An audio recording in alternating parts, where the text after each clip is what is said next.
Il y a notamment de nombreux films qui sont tournés des caméras en 12 millions de pixels, notamment Blade Runner, Game of Thrones, 1917. Donc beaucoup de films hollywoodiens sont tournés des caméras de, entre guillemets, seulement 12 millions de pixels.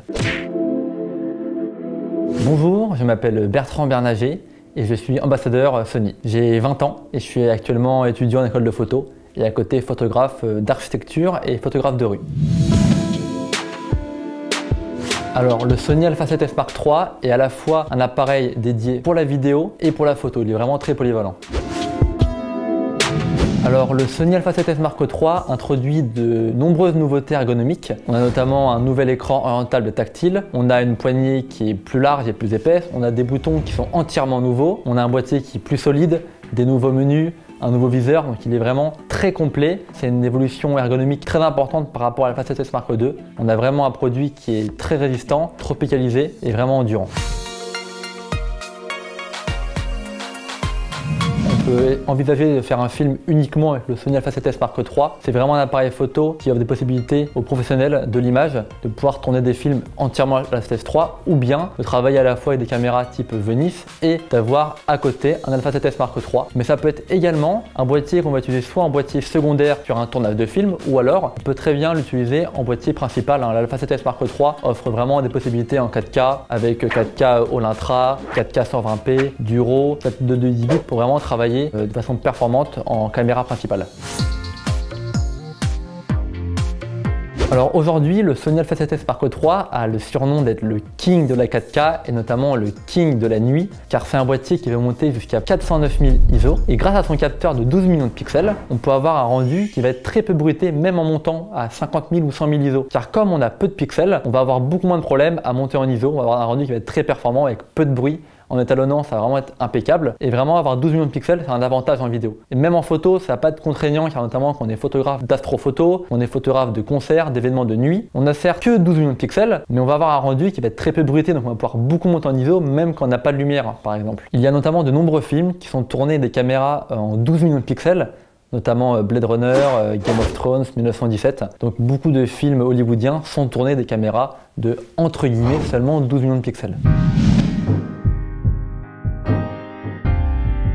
Alors je pense que maîtriser la 4K en 2020 c'est extrêmement important. Je préfère avoir un boîtier qui va être le top du top en 4K qu'un boîtier qui va être moyen dans une résolution supérieure car aujourd'hui le marché professionnel il travaille en 4K. La plupart des usages pro c'est la 4K.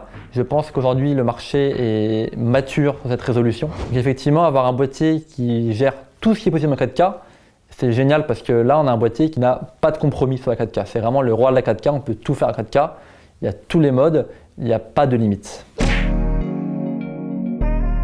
Un énorme avantage de l'Alpha 7S Mark III, c'est qu'on peut vraiment filmer avec très peu d'accessoires. On peut vraiment travailler avec le boîtier, une optique et être à main levée, car on va avoir un boîtier qui aura à la fois la stabilisation active et comme on peut monter très haut en ISO, on n'aura pas besoin de lumière externe. Donc on peut vraiment travailler caméra à la main, avec une optique, un modèle et tourner un film avec très peu d'accessoires, une toute petite équipe. C'est vraiment génial. Notamment, j'ai fait un projet de court-métrage avec un autre ami ambassadeur, Christophe Brachet, qui est photographe de plateau, avec qui on a tourné des images de nuit avec l'Alpha 7S Mark III et les optiques 24 mm f1.4 et 85 f1.8.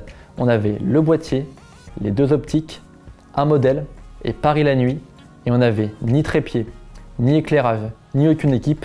On a tourné entièrement de nuit à main levée et c'était génial. Alors la 7S III est vraiment le boîtier pour filmer la nuit. Il a vraiment été conçu et développé entièrement pour être excellent de nuit. Car même en montant à 50 000, 100 000, 200 000 ISO, on aura très peu de bruit, on aura une dérive colorimétrique très faible, donc on pourra vraiment voir dans la nuit noire, on n'aura pas besoin d'avoir d'éclairage. Donc on peut vraiment faire un film en pleine nuit, même en ayant oublié un panneau LED, on peut travailler vraiment avec la 7S III. Sans aucun éclairage et c'est un boîtier qui est impressionnant, on voit dans la nuit avec la 7S III. Sony a fait le choix d'un capteur 12 millions de pixels pour de nombreuses raisons, à la fois pour avoir une qualité 4K la plus optimale possible, à la fois pour avoir une montée en ISO la plus propre et pour avoir un rendu de l'image qui va être parfait dans toutes les situations, tous les modes. Alors si l'Alpha 7S Mark III avait eu un capteur de 24 ou 36 millions de pixels, je pense que ça aurait été un autre produit, ça n'aurait pas été un Alpha 7S car vraiment le but de cette gamme c'est d'avoir une meilleure qualité d'image en montée en ISO. Donc vraiment, rester à 12 millions de pixels, c'est un avantage pour être dans la gamme A7S. Et je pense que si le boîtier aurait repris par exemple le capteur de la A7R 4 qui a 61 millions de pixels, je pense que ça aurait été un autre boîtier, mais on aurait perdu la philosophie de la gamme. Alors l'Alpha 7S Mark III est également conseillé pour des photographes. Je pense notamment à tous les photographes d'astrophoto, les photographes de concerts, de théâtre, d'événements, les journalistes, les photoreporters, tous les domaines où on va avoir besoin de prendre des photos sur le vif dans des environnements sombres ou par exemple pour la photo d'étoiles. C'est vraiment l'avantage d'avoir une très forte montée en ISO, c'est qu'on va avoir une bonne qualité de bruit et même si on n'a que 12 millions de pixels, pour une diffusion sur Instagram, sur le web, dans la presse, c'est déjà impeccable. Vous pouvez me retrouver sur mon site internet et sur mon Instagram. Donc c'est tout simplement Bertrand Bernager, donc Bertrand et plus loin B-E-R-N-A-G-E-R. Donc sur mon site et mon Instagram où je publie des photos donc d'architecture, photos de rue et photos de voyage.